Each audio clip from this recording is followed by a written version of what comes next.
ELI5 What's wrong with using cranes to remove rubble to rescue people? Watching the awful tragedy caused by the earthquakes in Turkey, and in general, the biggest problem is obviously removing the rubble to rescue people. Why do they not install a crane 2 days and use mobile ones in the meantime?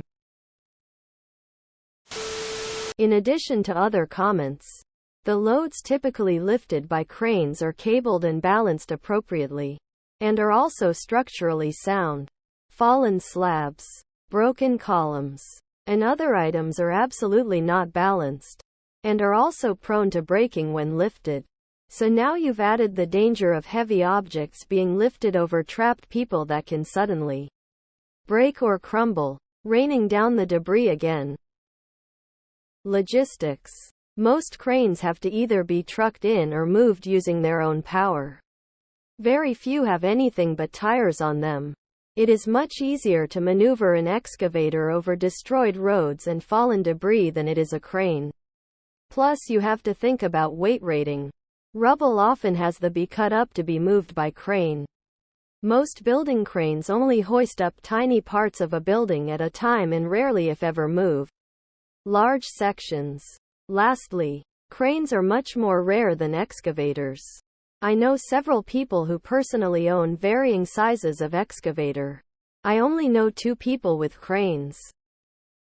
You generally need a large flat stable surface to put a crane on. These are not generally available where they would be needed, and the area is likely to be prone to aftershocks, which makes operating a crane exceedingly dangerous not only for the operator, but anyone underneath it. Cranes do not allow for fine enough control to remove this rubble safely. Just prepping the pieces in a way that a crane can pick them up takes time, and when the crane lifts them, this may cause other pieces to shift or crumble, possibly ones with survivors underneath. Also, 2 days is way too long to wait on starting rescue operations on any given building, and lastly, there's simply not enough cranes to do that. Imagine a big bowl full of ms. You must grab a handful without looking at the bowl. This handful must have exactly 2 green ones. If it has any more or any less than 2, someone dies. That's why cranes are not precise. Someone buried among the rubble can be injured by the crane itself, by the shifting of the rubble, etc. Cranes are great for moving large quantities of material quickly, but they are not very accurate and lots of stuff gets dropped. They are also very heavy and not at all gentle. Imagine using a JCB to empty a ceramic flower pot whilst trying to keep your flower alive. The OP may be thinking of cranes with claws, like those used in scrapyards. If so, that's a very specialized piece of equipment, and there aren't very many of them. Most cranes are for construction, and designed to lift large solid items, not a heap of loose material. You've already hit on the biggest reason crane deployment is slow. The 2 days you cite are the difference between life and death for most trapped people. Their primary purpose is to lift very heavy things precisely, not what you're trying to do in a rescue situation where time is so critical.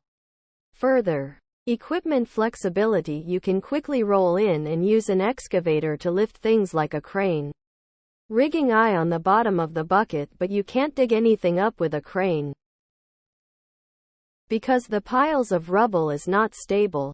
If you lift one slab, you might be removing the only thing that keeps another piece from falling and cruising someone who is still alive. Think about putting a pile of books on the end of a ruler sticking over the edge of a table, then hanging a weight from the other end. If you lift the books, the ruler and weight fall. You haven't seen the right photos. I saw a photo with at least 2 cranes. But beyond that, first you need cranes. Then you need a way to get the cranes where they are needed. I don't know what the crane availability situation is like in that region, but I do know that some of the major roads are so messed up that even aid agencies are having trouble getting to certain places. Biggest issue with using cranes or other heavy machinery in disaster response is it's almost impossible to control the resulting debris shift. With people trapped under tons of unstable steel and concrete, the smallest unintended shifting or settling could crush survivors. There's also the possibility of rupturing gas lines or water mains that are already damaged by the collapse. Generally, you don't start using heavy machinery until you've given up on finding any more survivors, and the priority becomes debris removal. They'd need like 500 times as many as exist, plus 2 days is a long time to be trapped under rubble in the dead of winter or on a 70-degree day for that matter.